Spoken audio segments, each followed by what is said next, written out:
दोस्तों नमस्कार। चलिए जानते हैं राजस्थान की ताजा खबरों को, लेकिन उससे पहले अगर आपने अभी तक इस चैनल को सब्सक्राइब नहीं किया तो सब्सक्राइब कर लें ताकि आपको राजस्थान की ताजा खबरें रोजाना मिलती रहे।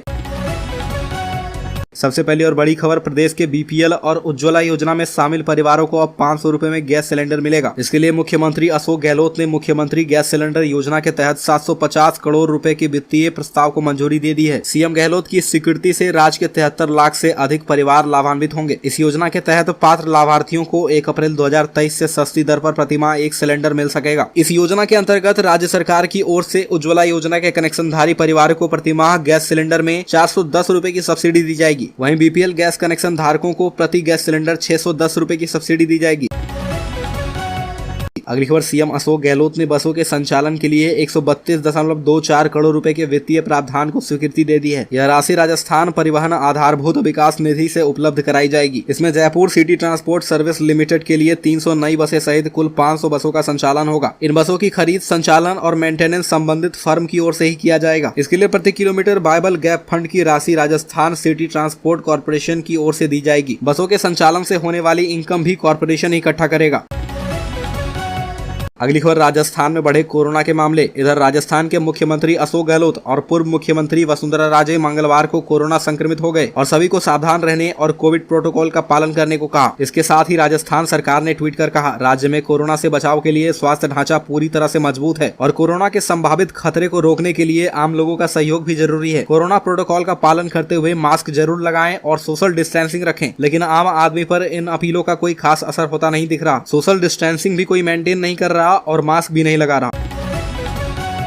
अगली खबर, अन्नदाताओं को सीएम गहलोत की दोहरी राहत। नए साल में राजस्थान में फिर से ब्याज मुक्त ऋण बंटेगा। किसानों के लिए 736 करोड़ का ब्याज अनुदान स्वीकृत है। अन्नदाताओं को फसल ऋण पर ब्याज नहीं देना पड़ेगा। आवास ऋण लेने के लिए किसानों को अनुदान मिल पाएगा। प्रतिवर्ष 5% किसानों को ब्याज अनुदान दिया जाएगा। मुख्यमंत्री ने किसानों के लिए ब्याज मुक्त फसल ऋण अनुदान योजना के तहत 560 करोड़ रुपए की अनुदान राशि और क्षतिपूर्ति ब्याज अनुदान योजना के तहत 176 करोड़ रुपए की मंजूरी दी है। गहलोत के इस निर्णय से राज्य के किसान ब्याज मुक्त ऋण प्राप्त कर रहे हैं। इससे उनकी आय में वृद्धि हो रही है तथा जीवन स्तर बेहतर हो रहा है।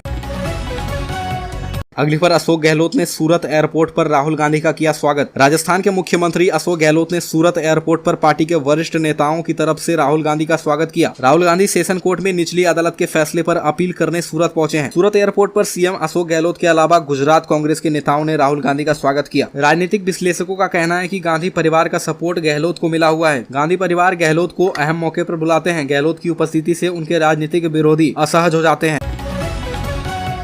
अगली बार, सांसद हनुमान बेनीवाल और दिल्ली के मुख्यमंत्री अरविंद केजरीवाल के रिश्ते को लेकर राजस्थान की जनता खूब बातें कर रही है। राजस्थान में ऐसे बहुत लोग हैं जो आगामी चुनाव में रुचि रखते हैं। दो प्रमुख राजनीतिक दल भाजपा और कांग्रेस एक दूसरे को कड़ी टक्कर दे रहे हैं, लेकिन अन्य दल भी हैं जो अपनी किस्मत आजमाना चाहते हैं। इनमें से एक पार्टी हनुमान बेनीवाल की राष्ट्रीय जनतांत्रिक पार्टी है और दूसरी AIMIM है। मंगलवार को बेनीवाल की बेटी का बर्थडे सेलिब्रेशन करने के लिए दिल्ली में एक पार्टी रखी गई थी। कांग्रेस और भाजपा के प्रतिनिधि वहाँ थे। साथ ही दिल्ली के मुख्यमंत्री अरविंद केजरीवाल भी थे। हालांकि आम आदमी पार्टी नेताओं की उपस्थिति विशेष रूप से उल्लेखनीय थी, क्योंकि इसे राजस्थान चुनाव में आने वाली चीजों के संकेत के रूप में देखा जा रहा था।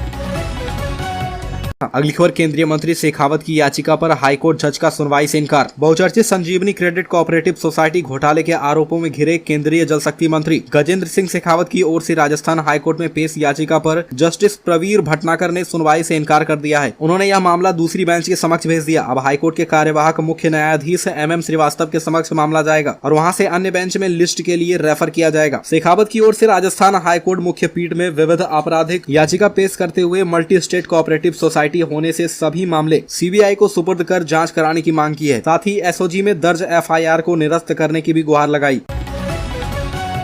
अगली खबर, राजस्थान के बूंदी जिले में प्रशासन ने एक राहत भरा फैसला लिया है, जहां सामाजिक कार्यक्रमों में सार्वजनिक स्थलों पर डिस्क जॉकी यानी कि डीजे के जरिए तेज आवाज में संगीत बजाने पर पूरी तरह से रोक लगा दी गई है। जानकारी के मुताबिक फरवरी में जिले के स्थानीय लोगों ने तेज आवाज में संगीत बजाने को लेकर पूरी तरह से रोक लगाने की अपील की थी। वहीं लोगों ने एक शांति समिति के गठन करने का प्रस्ताव दिया था, जिसके बाद जिला प्रशासन ने अब समिति के प्रस्ताव पर मोहर लगाते हुए डीजे पर पूरी तरह से बैन लगा दिया है। मालूम हो कि आजकल सार्वजनिक और निजी शादी समारोह में तेज आवाज में संगीत और डीजे बजाना बहुत सामान्य बात हो गई है, जो कई लोगों के लिए परेशानी का सबब बन जाती है। अगली खबर, सरकार से समझौता के बाद डॉक्टरों की हड़ताल खत्म हो गई है। प्रदेश के लगभग निजी अस्पताल बिल के दायरे से बाहर हो गए हैं। इधर निजी चिकित्सकों की ओर से जश्न मनाया जा रहा है। झुंझुनू में निजी चिकित्सकों की ओर से बुधवार को विजयी जुलूस निकाला गया। गांधी चौक से कलेक्ट्रेट तक ढोल नगाड़े व डीजे के साथ रैली निकालकर जश्न मनाया गया। डॉक्टर जश्न में डूबे नजर आए, एक दूसरे को गुलाल लगाकर खुशी मनाई। अगली खबर, खाटू श्याम कस्बे की सड़कों पर अब पानी की खाली बोतल, चिप्स के खाली पैकेट नहीं मिलेंगे। खाटू में जल्द ही डिजिटल डिपॉजिट सिस्टम शुरू होगा। डिजिटल डिपॉजिट सिस्टम, बिजली, पानी सहित अन्य मुद्दों को लेकर सीकर कलेक्टर डॉक्टर अमित यादव ने बुधवार को बैठक ली। बैठक में सीकर एसपी करण शर्मा, एडीएम राकेश कुमार, दांता रामगढ़ एसडीएम प्रतिभा वर्मा, खाटू श्याम मंदिर कमेटी के अध्यक्ष प्रताप सिंह चौहान, मंदिर कमेटी मैनेजर संतोष शर्मा सहित अन्य कई प्रशासनिक अधिकारी मौजूद रहे। अगली खबर, भारतीय जनता पार्टी के प्रदेश अध्यक्ष सीपी जोशी ने कहा कि 2008 में जयपुर में हुआ बम ब्लास्ट बहुत ही दुर्भाग्यपूर्ण है। कांग्रेस सरकार खुद को बचाने के लिए राजस्थान के बड़े बड़े वकीलों को मोटी रकम देकर हायर कर लेती है, लेकिन जयपुर ब्लास्ट में मारे गए 71 लोगों की कांग्रेस सरकार को कोई परवाह नहीं है। अगली खबर, चूरू में एक बार फिर कोरोना का प्रकोप देखने को मिला। चूरू जिले में लंबे समय के बाद एक बार फिर से कोरोना ने दस्तक दी है। एसपी राजेश कुमार मीणा और उनकी पत्नी जांच में कोरोना पॉजिटिव मिले हैं। एसपी ने भी इसकी पुष्टि की है। मीणा ने 1 अप्रैल को कोरोना जांच कराई थी। चूरू एसपी राजेश कुमार मीणा ने बताया कि सामान्य लक्षण मिलने पर उन्होंने 1 अप्रैल को जाँच करवाई थी, जिसकी रिपोर्ट 2 अप्रैल को पॉजिटिव आई। इसके बाद मंगलवार को जाँच में पत्नी भी पॉजिटिव मिली। उन्होंने बताया कि अभी 2-3 दिनों से ऑफिस में छुट्टी चल रहे हैं, इसके चलते वह किसी से संपर्क में नहीं आए थे। अगली खबर, अक्टूबर 2022 में 6000 पदों पर आयोजित स्कूल व्याख्याता भर्ती परीक्षा एवं दिसंबर 2022 में 9760 पदों पर आयोजित वरिष्ठ अध्यापक भर्ती परीक्षा का परिणाम जल्द जारी करवाने की मांग को लेकर राजस्थान बेरोजगार एकत्रित महासंघ राजस्थान लोक सेवा आयोग के सचिव को ज्ञापन सौंप चुका है। इस दौरान सिविल लाइन थाने का पुलिस जाब्ता भी मौजूद रहा। महासंघ के प्रदेश अध्यक्ष उपेंद्र यादव ने बताया कि दोनों भर्तियों को लंबा समय हो गया है और ऐसे में उनका परिणाम जारी किया जाना चाहिए। यादव ने बताया कि सचिव ने आश्वस्त किया है कि फुल कमीशन की बैठक होने के बाद सेकेंड ग्रेड भर्ती और स्कूल व्याख्याता परीक्षा परिणाम जारी कर दिया जाएगा।